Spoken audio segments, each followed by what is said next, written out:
네, 경제 현장 오늘 오후 초대석으로 이어갑니다. 국가 비상사태급으로 심각한 저출생 문제를 해결하기 위해서 인천광역시가 나섰습니다. 신혼부부가 하루 1,000원으로 집을 임대할 수 있는 파격적인 대책을 내놨는데요. 거기다 내 집 마련을 위한 대출이자도 실제 부담이 연 1% 이하가 되도록 지원키로 했습니다. 최근 비싼 집값 때문에 젊은 층들이 서울에서 경기, 인천으로 이동한다고 하는데 유정복 인천시장 모시고 저출생 대책 들어보겠습니다. 유정복 인천시장은 관료 출신 정치인으로 민선 김포시장에 이어 국회의원 3선의 경력에 농림식품수산부 장관과 행전안전부 장관을 지냈으며 두 번째 인천광역시를 이끌고 있는 여당의 중진 정치인입니다. 시장님 어서 오십시오. 네, 안녕하세요. 반갑습니다. 자, 이 정말 저출생 국가대책, 국가 비상사태, 정부도 지금 애를 쓰고 있고 모든 지자체들이 지금 노력을 하고 있는데 인천광역시가 얼마 전에 발표하는 걸 보니까 상당히 눈길을 끌어요. 하루 1,000원이면 임대주택에서 살 수 있다. 네. 뭐 그동안 저출생 대책을 추진해 오셨는데 굉장히 눈길을 끕니다. 이게 어떤 내용입니까? 네, 지금 말씀하셨다시피 저출생 문제가 국가 비상사태다라고까지 우리 고광철 앵커께서 말씀하셨는데 지난해 우리나라에서 태어난 아이가 23만 명이고 이건 합계 출산율로 한다면 0.72명. 그렇죠. 전 세계 236개 국가 중에서 꼴찌입니다. 네, 정말. OECD 국가 중에서는 1, 2하가 우리나라밖에 없습니다. 압도적 꼴찌를 보여주고 있는데 이것은 진짜 심각한 앞으로 국가의 재앙이기 때문에 특단의 조치가 필요하다. 네. 지금까지 매년 50조 이상을 저출생 예산으로 썼습니다. 뭐 300조 넘게 썼다 그래요. 네. 2006년부터 380조를 썼지만은 사실상 체감 지수가 없다.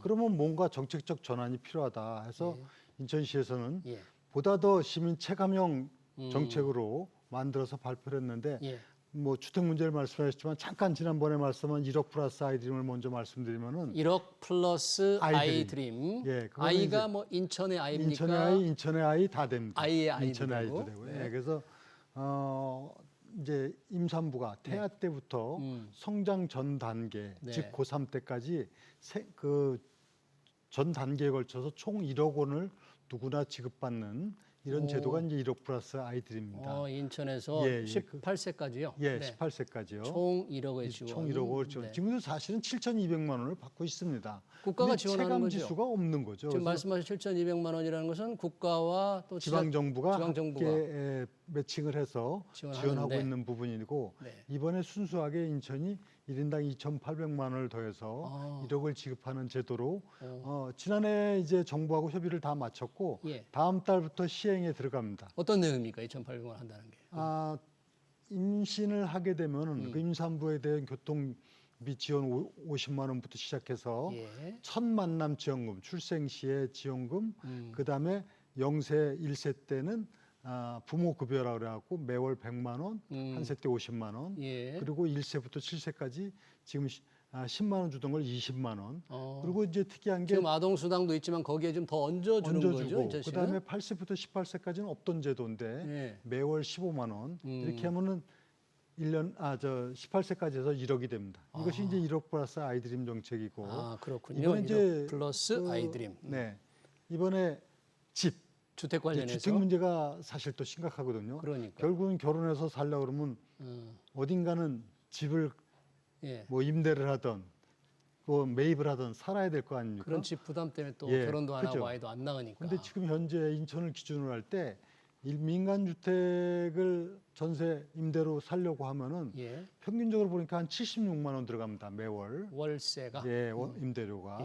그리고 또 이제 공공에서 제공하는 전세 임대나 매입 임대의 경우도 한 28만 원, 38만 원. 그래서 전체적으로 보면 이 부담이 큽니다. 인천시에서 이번에 하루 1,000원, 즉 하루 1,000원. 한 달 3만 원이죠. 3만 원 부담하면은 나머지 인천시가 부담함으로써 아주 저렴하게 살 수 있도록 하는 1,000원 주택을 발표한 겁니다. 월세를 그렇게 지원해 준다 그런 얘기네요. 그렇습니다. 이제 이것을 1년에 내년부터 1,000호를 공급하는데요. 내년부터 1,000호. 1,000호를 공급하는데 두 가지가 있습니다. 하나는 인천시가 보유하고 있는 즉 도시공사에서 공급하는 주택을 500호를 하고 어, 그다음에 500호는 신혼부부가 나는 이런 주택, 이런 아파트 연립해서 살고자 한다는 걸 신청을 하면은 시가 대신 임대차 계약을 맺습니다. 아, 인천시가 예, 맺어주고 네. 예, 그 똑같이 예. 월 3만 원으로 살 수 있도록 하는 제도입니다. 네. 그것도 500호를 공급합니다. 그래서 내년에 1000호를 하는 거예요? 1000호를 공급합니다. 내년부터 이제. 내년부터 예, 예. 단계적으로 하는 건가요?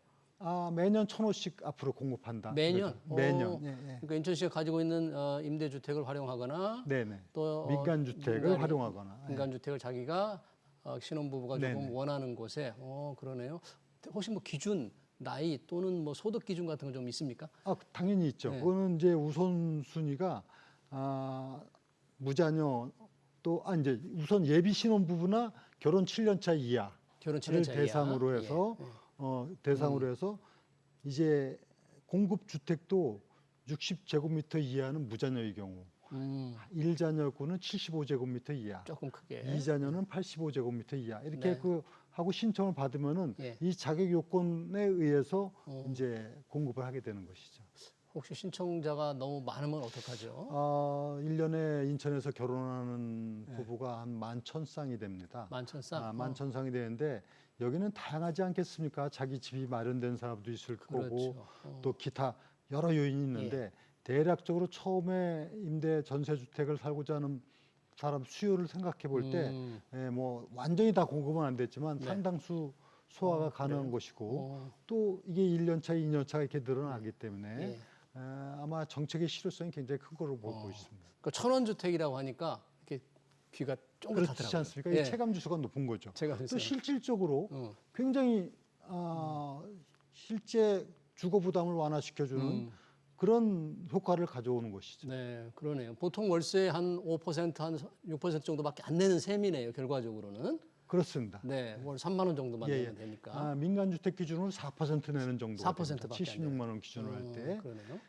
그리고 이제 이 천원주택과 함께 1% 대출이자로다가 네. 내 집을 마련하도록 하는 거. 어떻게 1% 대출이에요? 그러니까 이제 뭐 전세 임대만 사는 게 아니라 내 네. 집을 갖고 싶은 거 아닙니까? 예. 그럼 내 집을 갖고자 하는 신혼 부부들에게 네.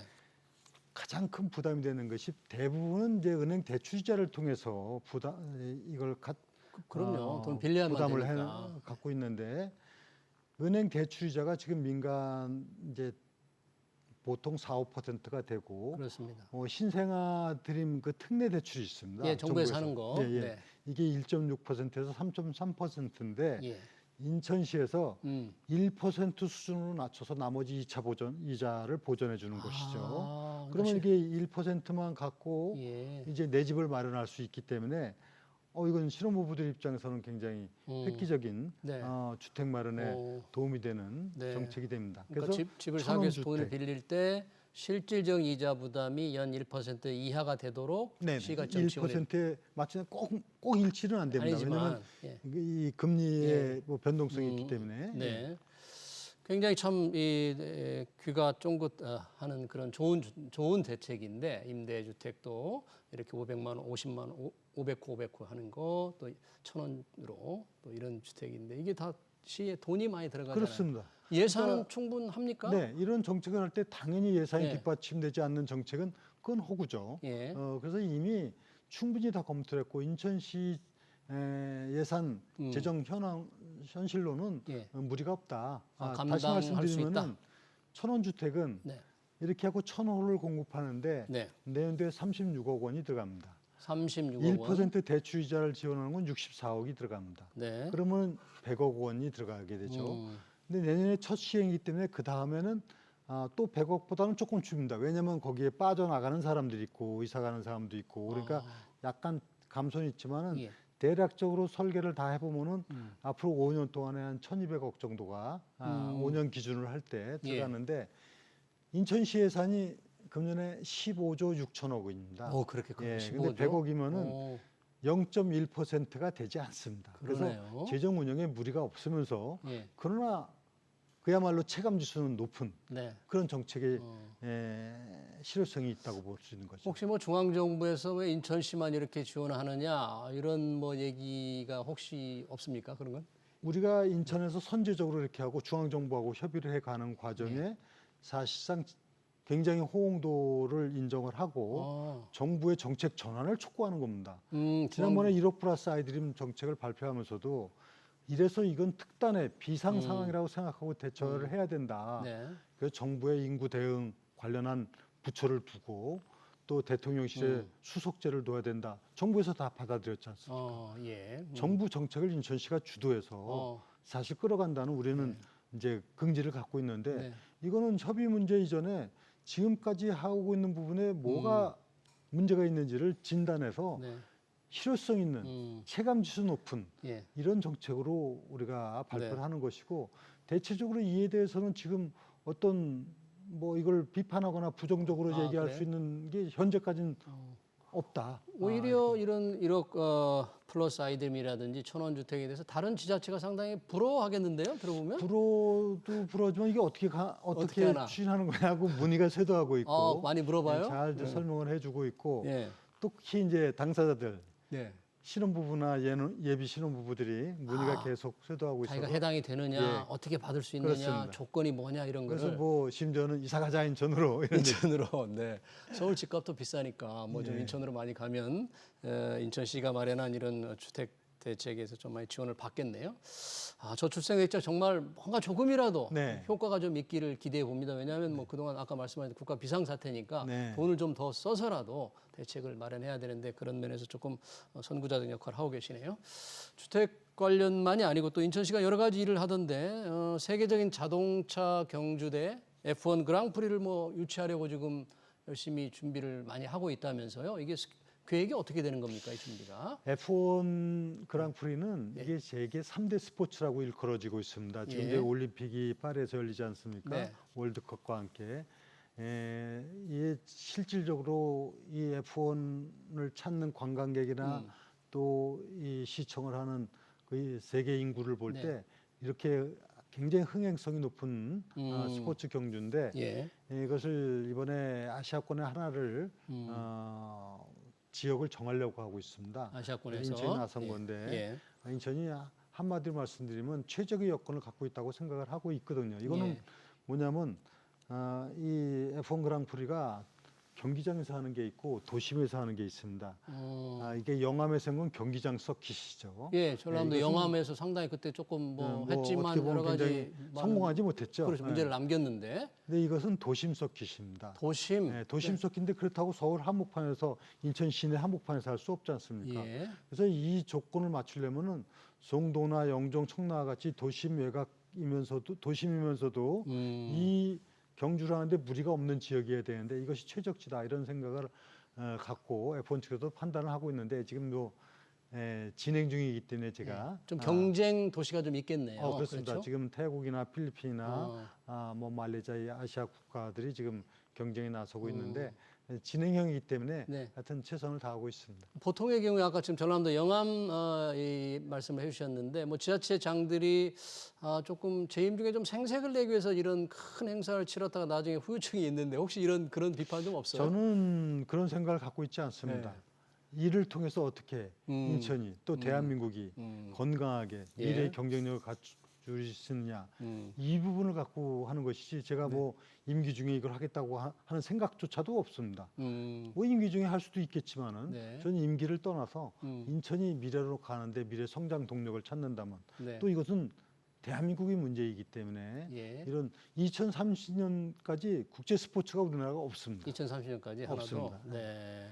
그리고 이건 한 번 하면은 1년 하는 게 아니라 최소 5년에서 10년 이상입니다. 일회성 단발성 행사가 아닙니다. 아니에요? 혹시 뭐 그럴 경우에는 투자비만 많이 들고 상당히 문제가 되지 않을까 했는데 5년, 10년 계속 될 수 있는 사업이다. 그래서 이거는 초기 투자비가 들어가지만 투자비보다 성과나 경제의 효과가 더 크다는 것이 분명하다고 보고 일을 하는 것이지 단지 그냥 뭐 그런 분석 없이 접근하지 않습니다. 또 산업적인 측면에서 보면 인천시가 그 바이오 분야 국가 첨단 전략 산업의 이 특화 단지로 선정됐다고 하는데 이 부분은 어떤 특징이 있는 거예요? 얼마 전에 이제 인천이 바이오 국가 전략 산업 특화 단지로 선정이 됐는데 바이오는 지금도 의약품 생산이 인천이 세계 1위 도시입니다. 송도. 그렇죠? 송도에 삼성바이오로직스나 셀트리온 예. 그리고 얼마 전에 착공식한 롯데바이오로직스 예. 또 SK바이오사이언스 이런 세계적인 바이오 의약품 생산 기업들이 있고 예. 여기에 바이오 관련한 연관 분야들이 즉 네. 여기에는 뭐 이 바이오 인력 양성 센터라든가 병원이라든가 또 대학이라든가 이런 바이오 클러스터는 이미 인천은 송도가 세계적인데 예. 이번에 그 특화단지는 영종 예. 110만 평 유보지에 이제 영종도에? 국내외 대규모적인 예. 바이오 산업단지와 함께 음. 종합적인 바이오 클러스터가 조성이 되면은 말 그대로 초격차 바이오 도시가 인천이 됩니다. 전 세계 어느 지역도 따라올 수 없는 네. 그런 바이오 도시로 예. 탈바꿈된다. 예. 이것이 이제 이번에 바이오 오. 국가 전략산업 특화단지 지정의 예. 하여튼 굉장히 중요한 의미입니다. 그럼 더 많은 기업들이 그곳에 바이오 회사들이 좀 투자도 하고 그러면서 새로운 이 고용 창출도 대규모로 지금 이루어질 것으로 이렇게 기대를 하나요? 그렇습니다. 고용 창출. 그다음에 단지 바이오 지금 얘기한 큰 대기업뿐만이 아니라 예. 이거 연관된 소부장 기업들. 인천에는 남동 산업단지를 비롯한 많은 소부장 기업들이 있습니다. 예. 전부 연계가 되어 있기 때문에 네. 이들과 함께 이제 그 바이오 산업 진흥에 기회가 될 것이고 당연히 여기는 일자리가 창출되고 네. 또 굴지에 세계적인 기업들이 들어오면서 네. 이제 미래 성장 동력을 찾게 되고 이것이 인천시가 지금 추구하는 세계 10대 도시를 향한 중요한 하나의 전기가 될 겁니다. 네. 기왕에 좀 귀한 시간 내주셨는데 여당의 중진 정치인이어서 뭐 어제 그 국민의힘 한동훈 대표가 이제 신임 당 대표가 됐지 않습니까?